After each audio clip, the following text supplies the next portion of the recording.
So, welcome everyone back to the second dimension. Today I'm here with Ray DeLaurentis, creator of Shaggy and Scooby-Doo Get a Clue. So, welcome to the show, Ray. Thank you. Thanks for having me. Yeah, how are you doing today? I'm great. I've been working very hard and having a lot of fun. Just came back from Chicago, seeing my son perform in the Chicago Civic Orchestra. So I'm still in Chicago time a little bit, but I'm good. That's so cool. I was in marching band, so I can relate to the traveling for music good. performances. All right, so we're going to talk about Shaggy and Scooby-Doo Get a Clue. Can you talk about what led to you getting the job for creating and ultimately writing most of the episodes for Shaggy and Scooby-Doo Get a Clue? Sure. So what happened was I was at Warner Brothers at the time, and I just come off being on an overall at Fox Family. And I ended up sort of being in a similar situation there where I would develop a show for them. If they had new shows they were developing, they would bring me in. They'd bring me in to write episodes in between things of shows that they needed episodes of, so forth and so on. So at the time, Betsy McGowan, who ran the company at the time from development standpoint, she told me that I guess they had basically recently done a show called The New Scooby-Doo. And the problem with it was that nobody knew it was new because they couldn't tell it was any different from the old Scooby-Doo. So I guess what I heard, which I found strangely flattering, was that she, I guess, said to my friend Kim Christensen, who was the development executive on the show, she said, if we're going to do another Scooby-Doo, let's let Ray do it because otherwise it will be lame. So she basically said, do you want to try and develop a show? And I said, sure. So I said, do I have to do anything by the book? Do I have to do anything like any of the other Scooby-Doos? She said, no, you can do whatever you want. So I said, okay, I'm going to get rid of everybody but Shaggy and Scooby because having watched Scooby-Doo with my own kids, that's all they cared about anyway. Yeah. So I thought, well, what would be a good place to go forward with them? And I thought they never have anything. They're always scrapping around. Wouldn't it be a fun wish fulfillment fantasy if they inherited endless riches? Yeah. And so that was just basically where I started from. And then my brain just started spinning and goofing around with it. And I thought, I want the situation to be a mystery because they deal in mysteries. So I wanted a macro mystery was what happened to Shaggy's uncle. And I started thinking about it. I had some good ideas. I had some ideas I really liked. And then I got together with Matt Danner, who's a big animator and was a kind of a wunderkind at Warner Bros. At the time. And I loved working with him. And he said, I'm not sure if he was high at the time. He said, I keep picturing Scooby being like 100 feet tall and like battering like Godzilla, like monsters. And I said, I can make that work. And he said, how? And so I immediately thought, well, what if the uncle had disappeared because he had this technology and he hid it in Scooby Snacks and Scooby discovered it. So really that was the show. And that's where it started. And they let me do it. And then I knew because there weren't that many characters, I needed a super strong, funny villain.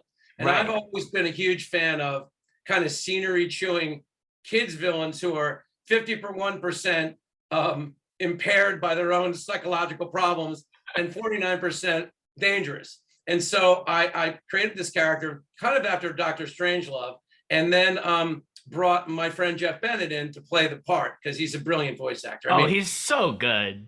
I've had him work on everything I've ever done. He worked on Fairly Odd Parents when I was there. I brought him in. Every show I've ever done. He's a genius. There's nothing he can't do. No, there's nothing he can't do. And if you were in a room with him, you would be stunned.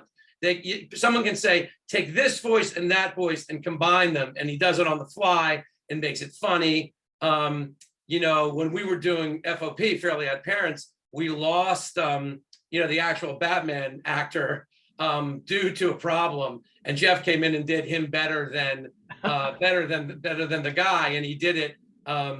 We did it in a funnier way, and he's a wizard. So at any rate, that's how the show started. Yeah. But I think the entire development process was 3.5 days. 3.5 days. I mean, maybe a week. Maybe a week. Yeah. And then Warner Brothers signed off on it? They did. They signed off on it because at the time, Warner Brothers had to do shows that they already had a branded ownership of because they were kind of fading because they couldn't get along with Time. Time owned Cartoon Network, so Time had the Time part of Time Warner had a network, but really, really bad development executives. And Warner Brothers had really smart development executives, but no network. So they had to do things they already owned. And when they focus tested the idea with kids loved it. Yeah. So they picked it up. That's really cool. So the series really is, and I don't know if you remember this, but it's a globe-trotting adventure. Almost every episode explores some sort of new location, be it the rainforest or a TV series or whatever, or outer space even. Was that something that you discussed during the development of the series? And did you have any issues getting that signed off budget-wise with so many locations? Well, here's the situation. There was really no discussion. In those days, and the television business is kind of like this anyway. The television business hires people. The movie business picks up ideas, right? Right. So if they know you can do an episode, you can do a show, and the episodes will be good, and you'll take total ownership of fixing the episodes when they're bad, and they have a budget for it, they do it. And they like me, and they thought it was funny. So they just signed off on it, and I had pretty much total creative freedom. That's amazing. Yeah. The funny thing is I have most of my career. I mean, when I went to Nickelodeon, I knew some of the same people. In fact, I brought some people over that I work with at Warner Brothers. But when I worked with Butch Hartman, he saw what I did, and he said, "You do this. I don't have to do it anymore." Yeah. And even when he would give me notes in a meeting, he would say, "You throw out what you want, you keep what you want." So no, it was pretty great. And the thing is that I wrote everything, even the ones I wasn't credited with writing, except for my partner, who's still my partner in writing now, off and on, Will Schifrin, who did the episodes that didn't have to be fixed. Oh yeah, that brings me to another question. I noticed most of the episodes were you or Will. Then a couple other names that showed up were Scott Creamer, Steve Sessions, Reed Harrison, Meredith Jennings-Offen, Jim Craig, and Steven Sustark. I was wondering if any of those rung a bell. Yeah, no, I kind of know who most of them are. Steve Sustark was a good writer, and he had done a bunch of kid stuff, but a bunch of primetime sitcom stuff. And we always shared jobs. So he did a couple of shows there. I think he ran Shaolin Showdown for a while there, of which I wrote like 1 billion episodes. And so whenever I got something, I gave episodes to Steve and vice versa.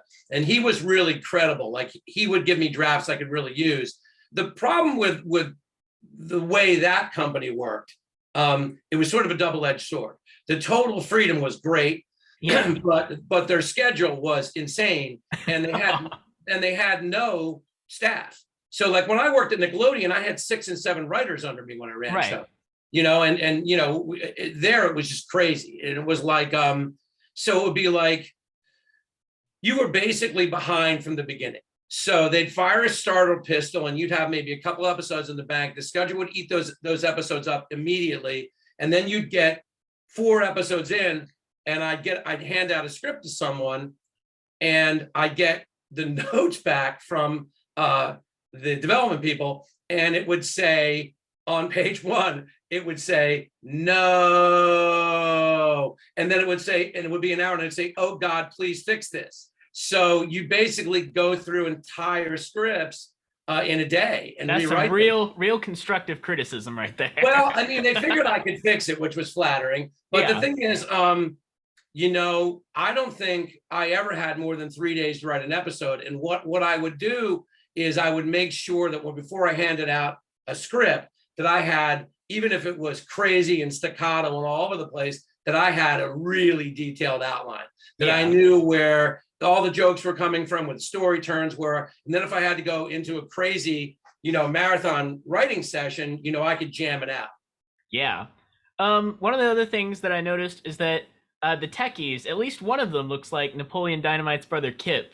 And the other one, was that something that was intended by you in writing them, or is that something the character design department did? The character design department did it. It was, I did not particularly love the look of the show. I thought it was a little on the dark side, in terms of the color palette. But I really, honestly, they just assigned those people to me. And, in the animation business, the kids animation business, I've been lucky enough to come in at a level most of the time where I can sort of block everything, and I can say, I can do this for you, but keep those people away from me. And unfortunately in that business, it's a weird thing.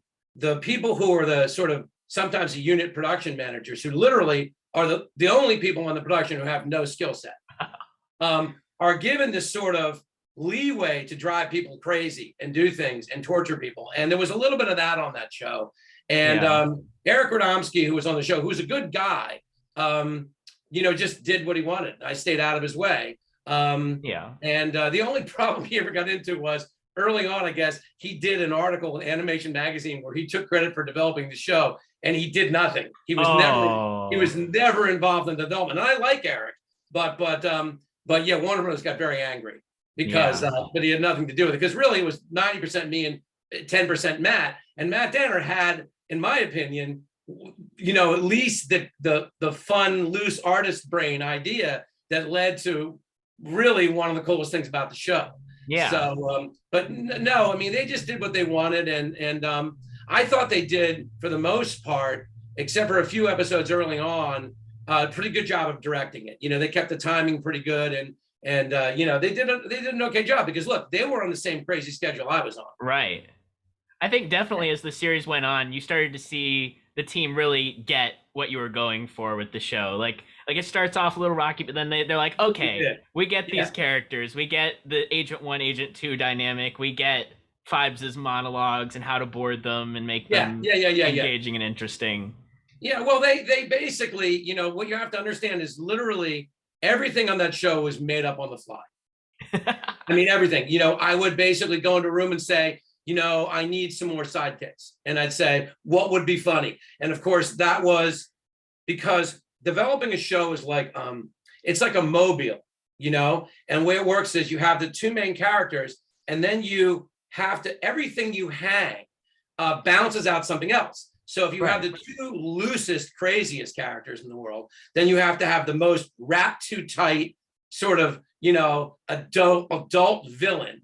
And then you have to have someone that drives him crazy when he's in his office, and it just sort of balances out that way. It's like the instinctively genius development of SpongeBob, where you have this loose, crazy character, and you have this wrapped too tight adult character at home who is Squidward, and the wrapped too tight adult character at work who is Mr. Krabs. And there is a science to it if you look at it. And so basically it was all done off the math. But then, okay, well, what would be funniest to me? What do I think kids would think was funniest? Yeah. So this is something interesting I noticed, is that, the show has 2 seasons, but each season has a very good structure. Like season 1 kind of sets up the formula of like, what is the show? All right, Uncle Albert sends a message. We go somewhere and do something. Fibes gets defeated. But then the season 1 finale actually ends with 2 things. It ends with Menace bringing Fibes a piece of the nanotech formula. Right. And then the last shot of the season is actually Uncle Albert's name tag reflected in Fibes' hand, so that you see that his name spelled backwards is Albert. Right. And I thought that was just really cool. Like, can you talk about like structuring the first season to be like the setup, and then, or was it just once again, I'm kind of an adrenaline junkie when it comes to writing, and especially in those days, I mean, I would do 5 jobs at a time, I just love doing it, and I would just get all excited about everything. Yeah. So, it comes back to that macro idea of wanting there to be mysteries within a macro mystery within the little mysteries. And really, it was like, I thought about it, and I thought, well, you need more menace. And it was just like a spontaneous idea. I knew I needed the season to end with some kind of a punch. And I, as usual, had about 8 minutes to think of what that was. And what the funny thing about the show was, at the end of season 1, we all went out for drinks and stuff. And the development people said to me, we think there's too much Dr. Fibes. And I said, there may be, but I have a feeling kids are really going to like him. Because there's nothing the kids like more, in my experience, than seeing a character who stands for an adult, who is trying to take their fun away, who is trying to socialize them more than they already are, just, stepping on a rake and having it hit him in the face, metaphorically and literally. And as it turns out, when they did the focus testing, kids wanted more Dr. Fibes. So yeah, he was a big part of the show, and he had to therefore have his menace rebooted, right? Because if it becomes just purely silly and there is no menace, then there's nothing. Right. There's one episode called Runaway Roby. I don't know if you remember this, where Roby actually runs away Right. from Shaggy and Scooby, and it was kind of emotional because they kind of have to go rescue him after he like mishears them talking bad about him. Right. Um, how did you make sure to work in like emotional moments within the series? Well, the thing is that really the truth is, and there wasn't a ton of time for it, but the truth is that even in little kids animation stuff, if you don't have heart, it's somewhere it doesn't really resonate that much. And I'd rather have it be super funny and have a little bit of heart, but still heart's important. And I felt with that series that Scooby and Shaggy love each other so much that there Yeah. was an inherent warmth to it. Because they just die for each other. They're like bosom buddies. Yeah. And so, but occasionally I'd say, is there a way to get a little more in? And that was really the intention. Yeah. Was there ever a discussion at the start where you had to choose between two 11 minutes versus a 22? Because I think when you settled with 22, it allows there to be like 5 minutes of Fibes chewing the scenery, and Yeah. it's fantastic. But was that something that you ever considered doing, like 11 minutes versus? They asked for 22s, and that's what I gave them. And I did feel honestly, because I've written real mysteries. Like actually in the when I first started out, I wrote episodes of a reboot of the Alfred Hitchcock show for a Canadian company. Oh wow. And when you're writing a mystery, a real mystery, you basically have to get a whiteboard and you have to write, okay, here's what really is happening. Here's the first level of red herring. Here's the second level of red herring. And if you're really good at it, you kind of forget what's real when you're writing yourself. You have to keep referring to it. So, I really said I wanted the room to do real mysteries if I ever wanted to. And also because it felt like the idea was more of a kind of almost like a spy movie every episode, I felt like I wouldn't have time to do big stakes if I didn't have 22 minutes. Yeah, that makes sense. So another interesting thing is that the Mystery Gang actually reappears after the pilot in one episode. It's kind of like a surprise. They appear halfway through the episode. Were there any restrictions on how much you could use the other characters in the show? No, I had no restriction. And, let me ask you a question. Was that in that crazy episode, The Mystery of the Mystery Solving Mystery Solvers or whatever it was? No. Mystery of the Mystery Solvers was separate. This one was Fibes was trying to steal this disintegration ray from like the not Pentagon. Right. He sends Agent 1 and Agent 2 in with they're like invisible. And so right. The Mystery Gang shows up because they've been alerted by the leader of the Pentagon, General McCardle, that something strange is going on, and so they reunite after accidentally Shaggy and Scooby walk into one of their traps. Right. I kind of remember that. Now, no, there were no restrictions, and like I said, Betsy McGowan was great. I mean, she basically said, "You do what you want," and she just really wanted something that felt fresh. Yeah, that's really cool because I always thought that was such like a neat subversion surprise for those watching the series, because it's like the episode isn't about Mystery Gang returns. It's like they don't even show up till past the halfway point, and it's kind of like a surprise. Like, all right, see how much they've grown, and then you also did like Fred. He sets up a plan, and then it combines with Scooby using the duplication power. So it's like a combination of the two formulas. Right. I just thought that was a really neat episode. It was a fun episode. The thing is, I would have brought them in more if I had more time to think. The problem, the thing is that Shaggy and Scooby were always so subverted as such idiots. And part of the reason I brought the gang in was to show how much Scooby and Shaggy had grown. Right. That they were really full-on characters now, and they could do shit as opposed to just bumble around, run back and forth and scream. Exactly. Yeah. So yeah, no, and I like those characters. It's just that with what I wanted to do plot-wise, with all the turns in the stories, usually, if you have that many characters, and you see this like in a show like The Loud House now, yeah, where you have that many characters, and what you get is every character gets to have one line that's very much in line with what that character is. And you don't have any time for people to really have any kind of a story arc. No, you can't get to know them. And you just can't do that much, because if you have 5 people in the scene, by the time everyone says hello, you're on page 3. Right. It's true. So one of the things that I personally loved about the show, especially in the second season, was the serialization. In fact, this was the show that kind of introduced me to the concept. For example, like I mentioned before, Fibes in season 2, he officially has nano power. He got the formula at the end of season 1. He's working to improve it. It starts by in the first episode, the techies are testing it on his agents. In the second episode, he has an early version of it, which only allows him to have cat powers. In Right. the I love third, that. That was so stupid. and then in the third episode, like he's trying to use it to be the most handsome person in the world. And then he starts using the formula to like create clones. And then there's a follow up on Evil Fives, one of the clones he creates. So there's just like a lot of continuity from episode to episode. Can you talk a little bit about how writing ongoing storylines with big status quo shifts in a time when most cartoons were really episodic, especially the previous iterations of Scooby Doo? Yeah, it just felt like to me that show became more and more of a bunch of little, almost like movie specials. And it is so it just felt like I did it because it felt natural and no one minded it. I try to do whatever really makes sense for the show. And it's sort of like, it's not about me so much ever. It's really about you serve the project, right? It's Right. all about the project. So that project just seemed to be evolving that way.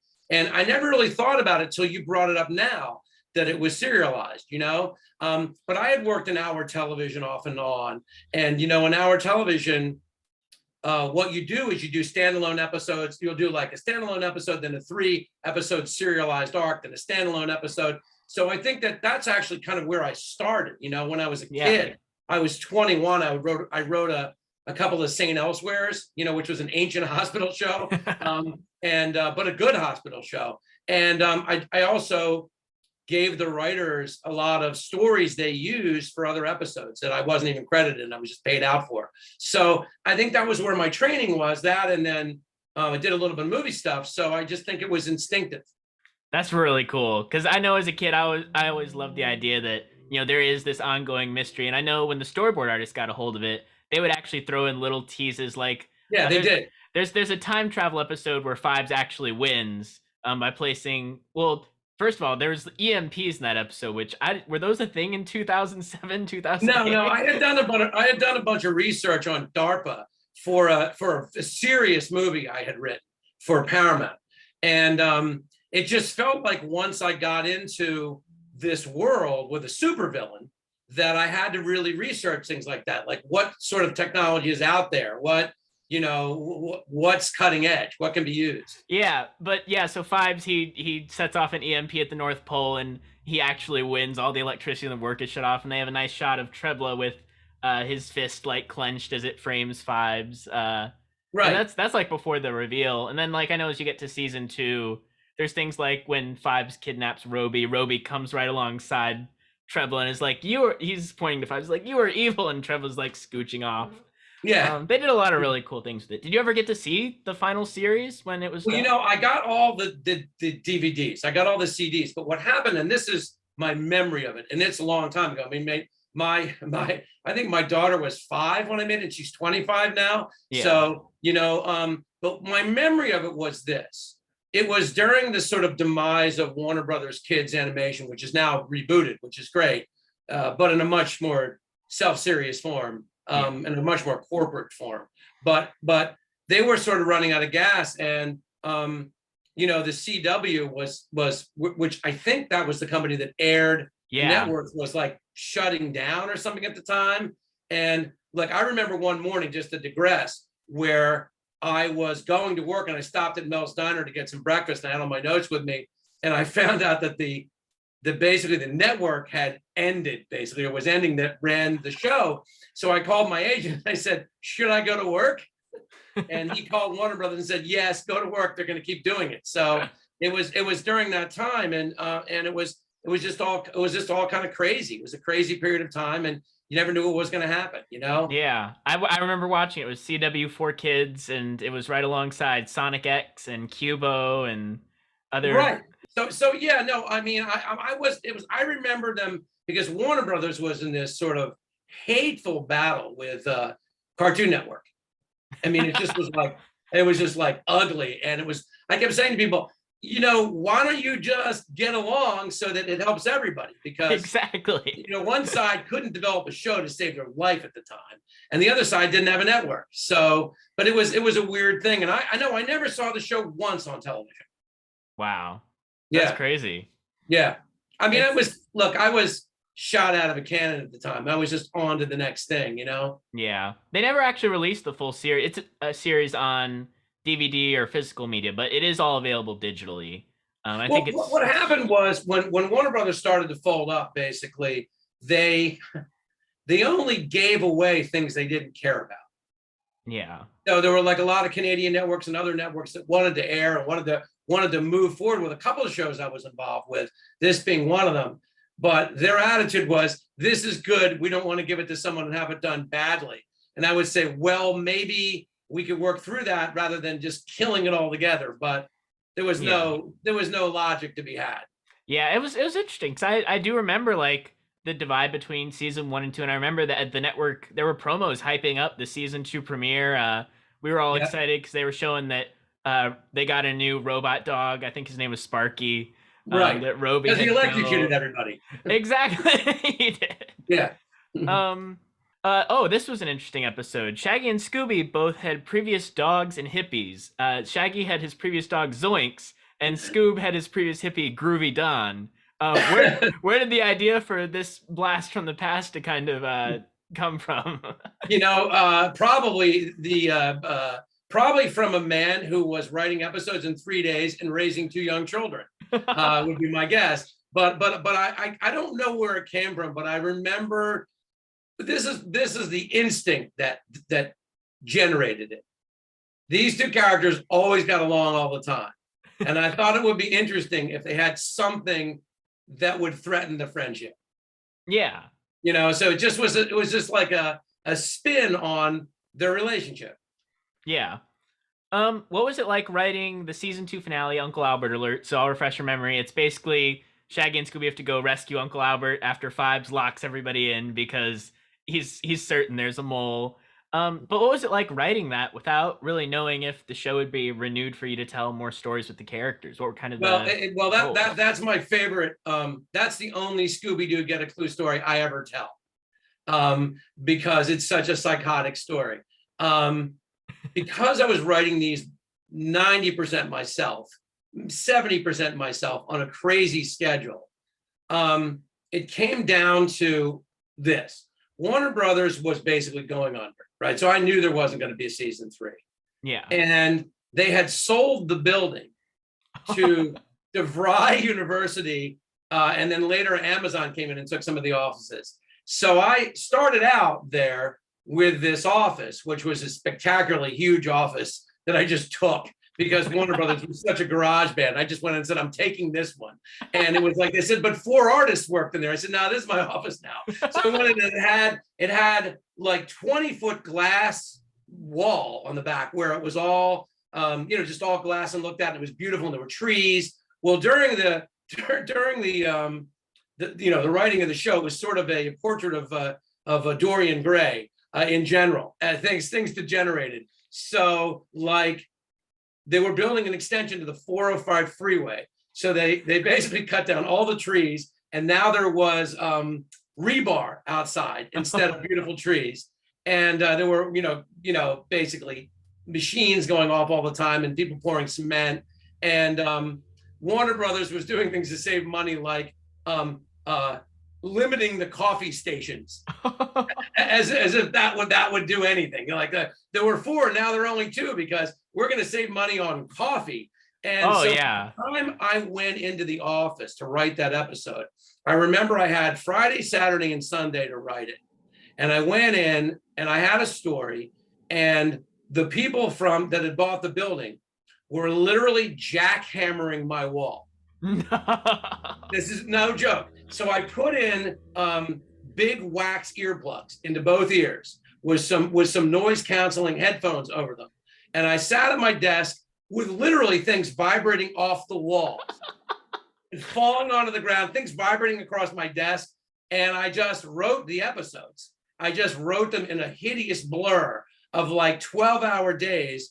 And I remember going home because the way basically I started doing kids and family stuff, not to digress, as a lifestyle choice. It was like my family was the most important thing. And if I did that, I could run shows from home. I could write episodes from home. I could do what I wanted, and I could coach my son's teams and be there with my kids and do all that stuff. So Warner Brothers had this great schedule where their season, which was basically a full year's salary, would end the week my kids got off school for the summer.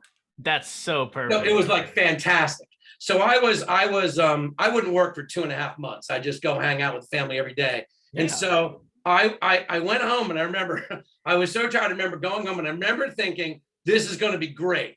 I'm done, and I'm going to do so much stuff in the next couple of days and get ready for the summer.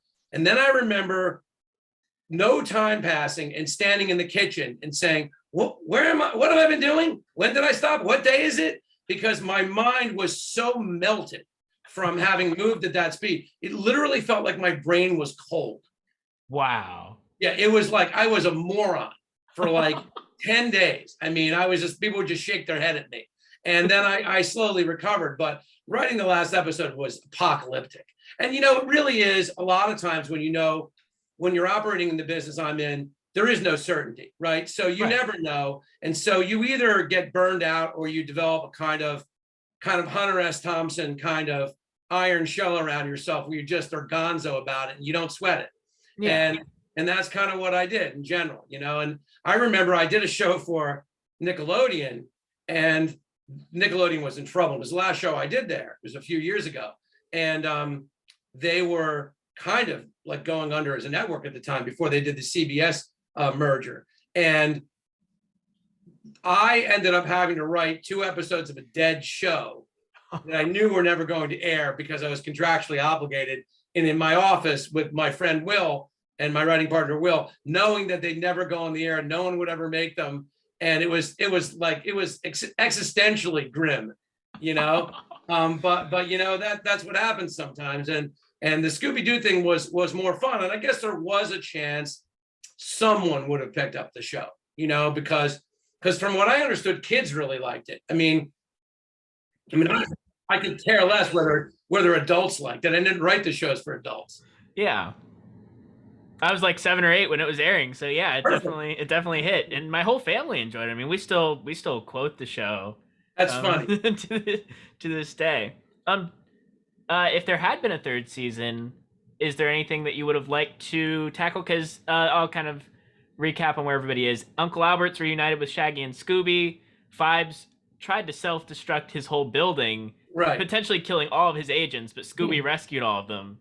And it appears that both the techies and Agent 1 and Agent 2 are now probably going to be loyal to Shaggy and Scooby, and then Fibes kind of just like flies off into the distance. Do you have any idea where you would have gone had you got picked up?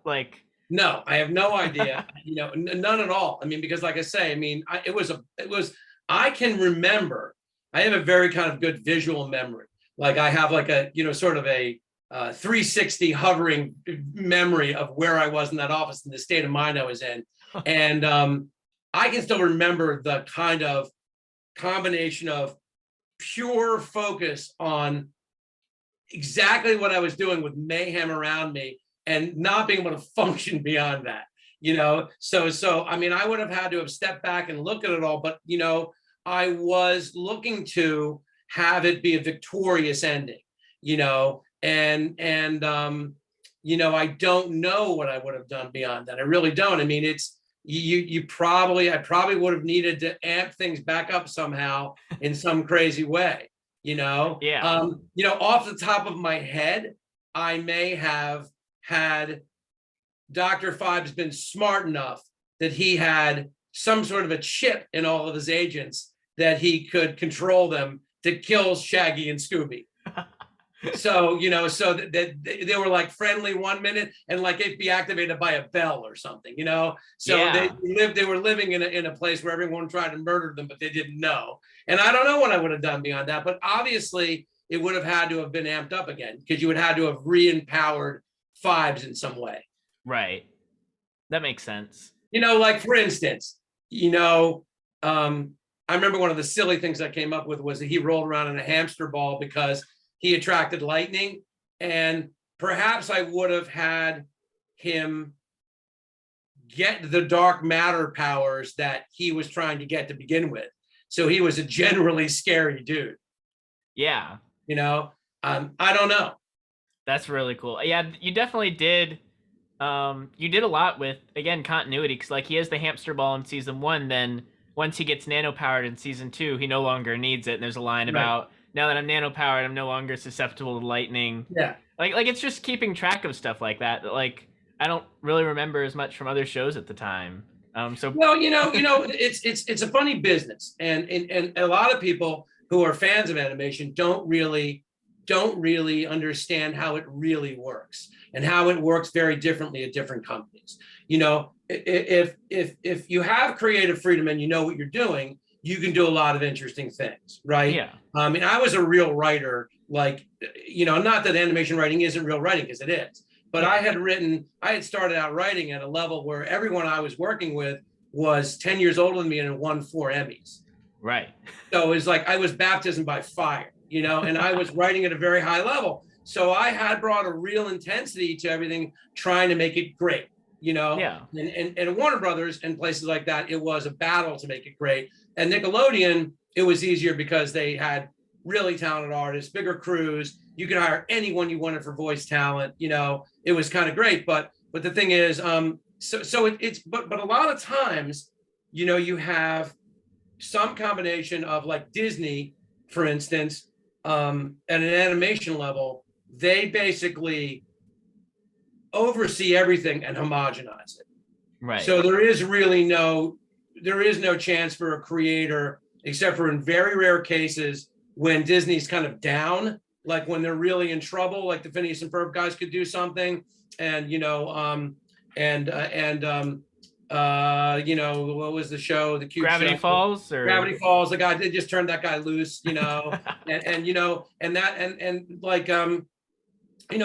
SpongeBob and Fairly Odd Parents came out of that phase at Nickelodeon, where they were really in trouble and they needed ideas. And when I was at Warner Brothers, it was like that. They needed shows. But usually at the companies where you get that kind of total freedom, you have no time. Right. No time. They want stuff to come out. Well, I mean, like I would start a show at Warner Brothers and I would go into my office and say, I don't have a computer. Oh, no. And I would say, can I get Final Draft on my computer so that I can write? And they would say, yeah, and then it wouldn't come.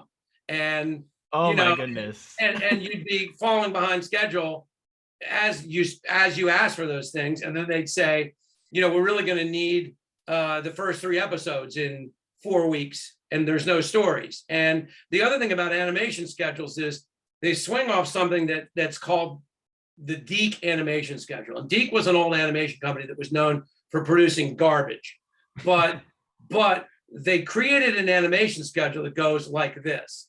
And this is just vaguely right. First week, you turn in a premise. Second week, you turn in an outline of that premise and a new premise. Third week, you turn in a first draft of the first script, the outline of the premise, and a new premise. And it builds like that. So it continues to go in that algorithm. So you get 6 weeks in, imagine that. You're on the third draft, you're on the final draft, the second draft, the first draft, the outline, and the premise. How does your brain even function? Right. And that's basically, so most of the time at Warner Brothers, and a lot of times everywhere, you don't get that many scripts in the bank before you get started. And what tends to happen on these shows is, because they do spend a lot of money on them, a lot of times development executives are all over the early episodes, Yeah. And sometimes for good reason and sometimes for not good reason, just because they're doing their job. But so those episodes get slowed down. So just picture that. That's like Pac-Man eating your scripts. And if you have a staff like I did at Nick, I mean, my staff at Nick everybody was, serious. They were like real writers. They were guys who got a guy who ran Touched by an Angel and, was a co-exec on sitcoms, and a woman who was, a co-exec on sitcoms, and my friend Will, who's a big time writer. And, I'd have a couple of newbies that I would teach and get their careers started, Yeah. But other than that, I mean, people in that room were like really good. And so I would break the stories oftentimes at Nick in the car. Then we would come in and we would break a story And usually at Nickelodeon, and most of the time, actually, even at Warner Bros., because there was no real time, we would get on a first draft, we'd get about 20 minutes worth of notes, and that would be done. It'd be in the can. So, wow. but if you don't get a killer first draft, I mean, like when I was on Scooby-Doo, I got 50% of the drafts were trash canners. Wow. They were just like, no, the executive. And I'd say, yeah, you're right. No, this is like, no, we can't do this. And so imagine that. Then when you have to rewrite something from scratch when you're doing all the other stuff. So without Will, that show, if I couldn't have just handed him scripts knowing they were going to be, home runs, because he's a very talented guy. Yeah. It would have been bad. But, it's like kind of a war zone. And of course, you have a life outside of that. So, yeah, it's nuts. Right. So you want to make sure that you're balancing life and work as best you can, it's like I said, the Warner Brothers deal was great because I had so much time off. Right. My summers were like dream summers. You got the year-long salary and then you got the whole summer. That's really good. It was the best thing ever. The other guys I kind of knew from where I live hated me for it. Yeah. Yeah. You mentioned that wish fulfillment was kind of important for the show. Are there any of the things that Shaggy and Scooby got to do that you would also like to do, such as opening an entire theme park or going to space? Well, I was really thinking from the standpoint as, look, I write all different kinds of things. I've written serious action movies. I've written Providence, which is for very emotional women in their early 40s. So it's really about the audience. So right. For me, I was really locked into not what I thought would be fun, but what kids thought would be fun, Yeah. And having your own robot is something kids would like. And then making him an idiot who took everything literally, made it a joke. Having your own mansion is something kids would love. It's like, it's like being in a hotel. Kids love being in a hotel. Kids love being in RVs. Kids love being on a big houseboat. They're just things kids love. And, I had a pretty fun childhood and my kids had a super fun childhood. And it's sort of like, you just lock into that and you sort of think, what would make a kid laugh? What would make a kid happy? And so it was really that. And I guess that the robot was a funny thing. I like the idea of having my own skateboard ramps, but I would die because I'm not a very good skateboarder. I'm a pretty good surfer, but I can't skateboard. But no, it was just really about what kids would think would be fun. Yeah. So how involved were you with the show beyond the writing? Was it just once you finished that last script, you went home and passed out and never thought about the show again, or? No, I thought about it because I liked it. Okay. And I thought about it fondly because, they're classic kids characters, and to get a chance to, engage with them and do what I wanted and have fun with them and really, I think, focus on what I think kids love about them. It was fun. It was a fun job. And It was also, I have to say, looking back, it was a ludicrously, it was a good job financially.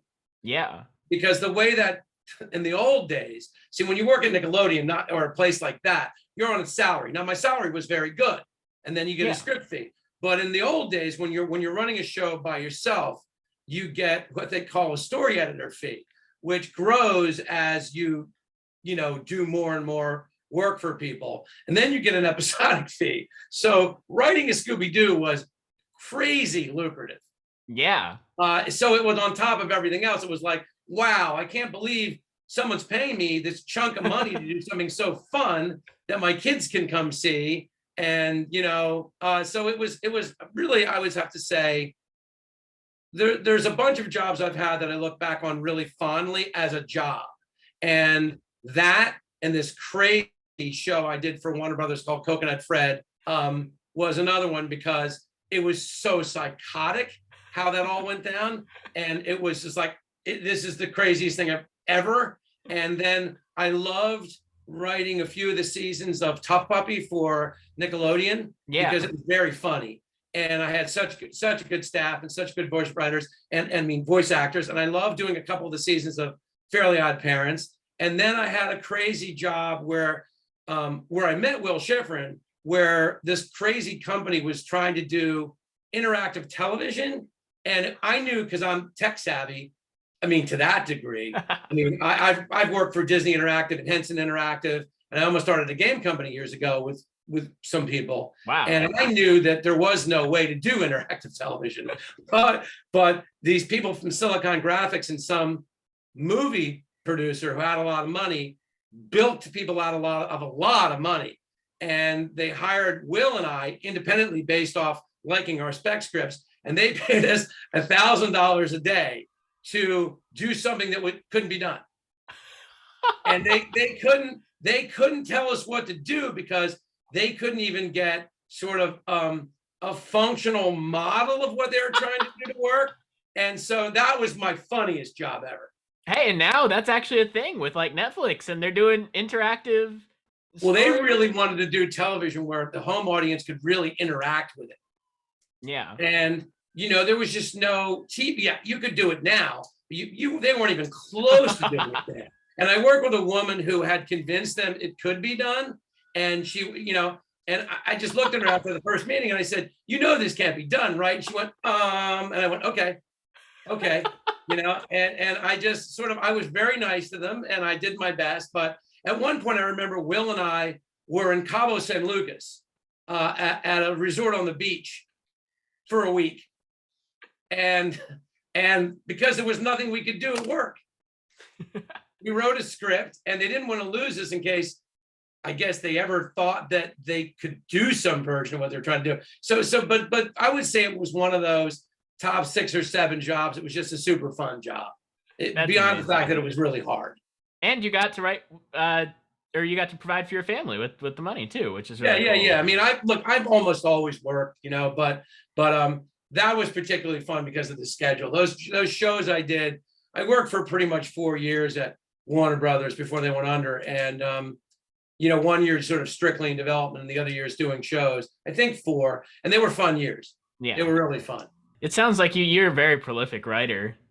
You're just able to get stuff done. You know, it's a crazy job, right? And I had a family. I had a young family, and my wife is actually a very talented actress.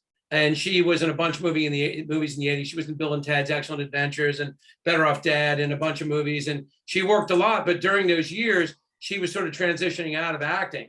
And so it was like, well, you know, you have to support the family, and you don't know what, you don't know what's going to happen. And on top of it, I liked it. So, you know, I really like development, which most writers hate. I love building shows. You're a blue sky person. I really do. I love looking at either a jumbled mess of confusion and making sense of it, or something that's just like you say, blue sky. Like the year my daughter was born, I developed 11 shows. Wow, that's like a show a month. And here's the funny story. I went a little crazy writing them all because I write show Bibles. You know what a show Bible is? Yeah, it's the basic. Well, okay, so normally show Bibles are terrible, right? People write these, you know, Tricky and Rick are the funniest characters ever. They do the funniest things. You can't believe how funny they are, and there's nothing in them. They're just hollow. So I had written all these Bibles because I was good at writing them and providing real detail. And here's a funny story I had forgotten. At the last one, I couldn't do it anymore. I'd gone kind of crazy. And so I wrote this fake show Bible, or this one sheet for a show. And I forgot it was called The New Scooby-Doo. I completely forgot this, but it was a parody of a write-up. So the way it read was, the first sentence was, and I still remember the first sentence, the new Scooby-Doo is completely different than the old Scooby-Doo, except it's exactly the same in every way. And it just, every single sentence got crazier. And all the sentences kind of turned in on one another, and they were insane. Like, you know, I would use happy adjectives to describe horrible things. And in the show, Scooby and Shaggy were deep sea skates, but all the other characters were still human, so they would explode from pressure underwater because the whole show took place underwater. And it was crazy. And it was a one sheet. And Christopher Keenan, who was head of development at Warner Brothers, read it and said, "This is the funniest thing I've ever read." And my friend Kim Christensen, who I'd worked with at Disney and Fox Family, had been bringing me in to write stuff. And he said, I want to develop something with this guy. So it was just something I wrote as a joke. And then it led to this silly show, Coconut Fred, where he called me into his office and he pointed this picture of the stupid coconut on the wall. And he said, you can make that coconut funny. And I said, I guess. And he said, bring me a Bible on Monday. And it was Friday.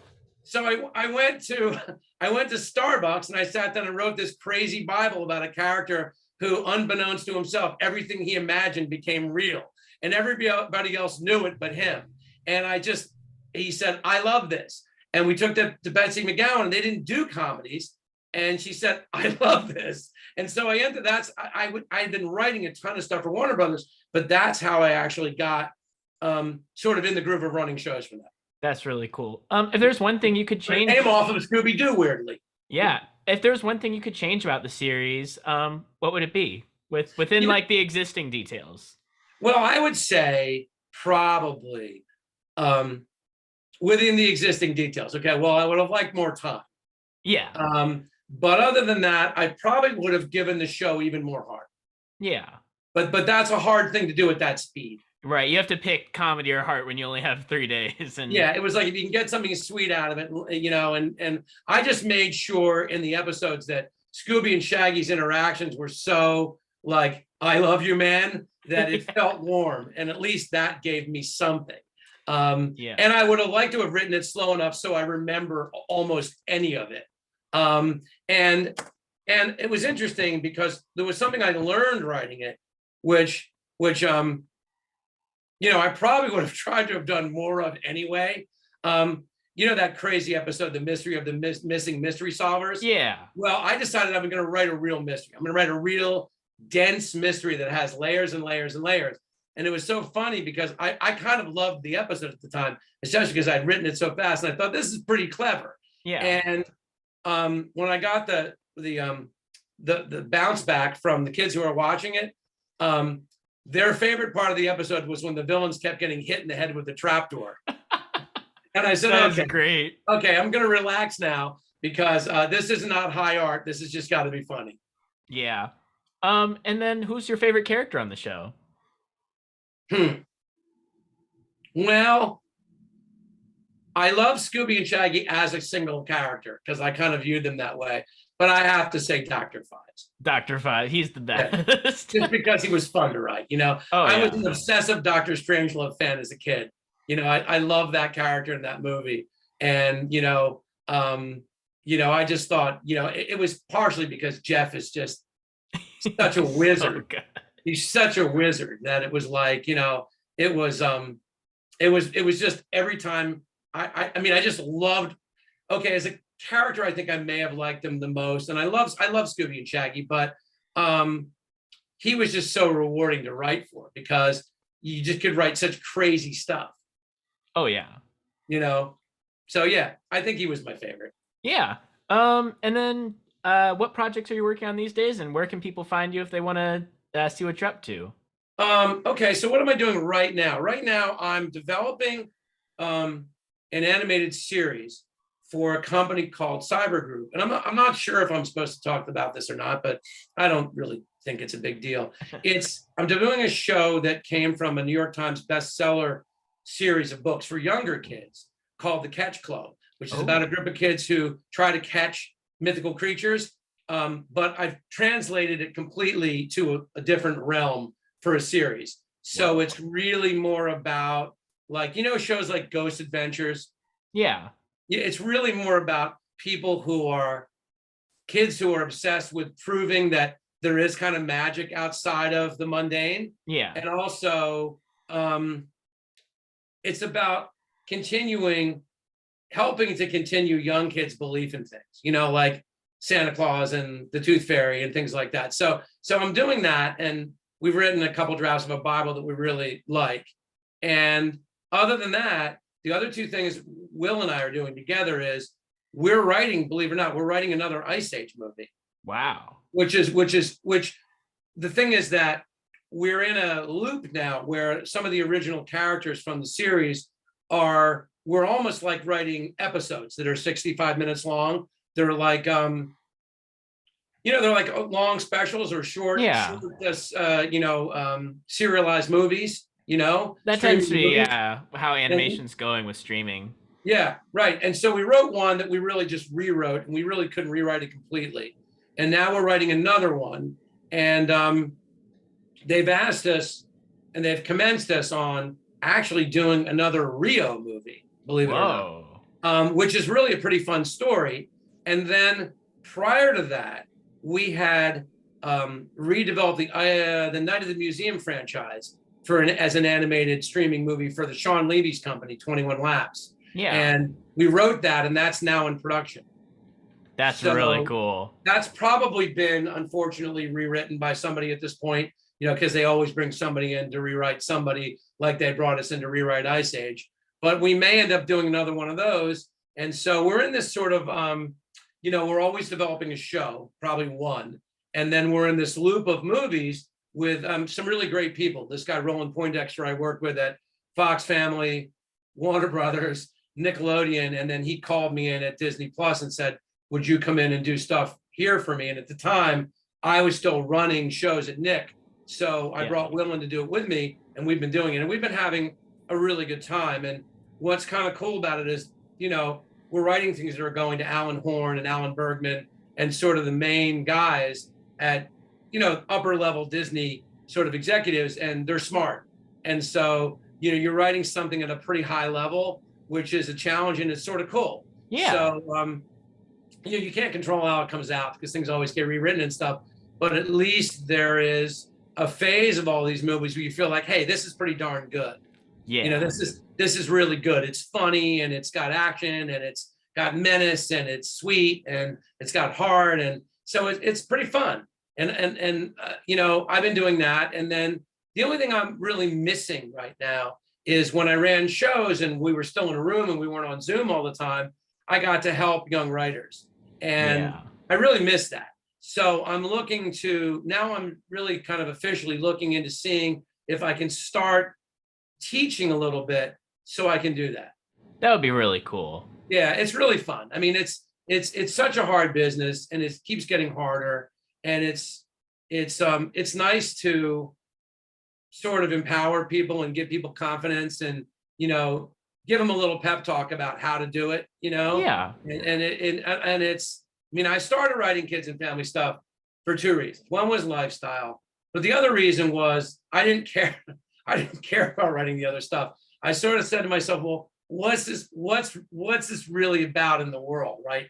Writing a procedural or a procedural, or writing a hospital show. I don't know. And I thought, if I can make some kid's day who is having a shitty day, and I can have them laugh at the end of the day, that actually feels worthwhile to me.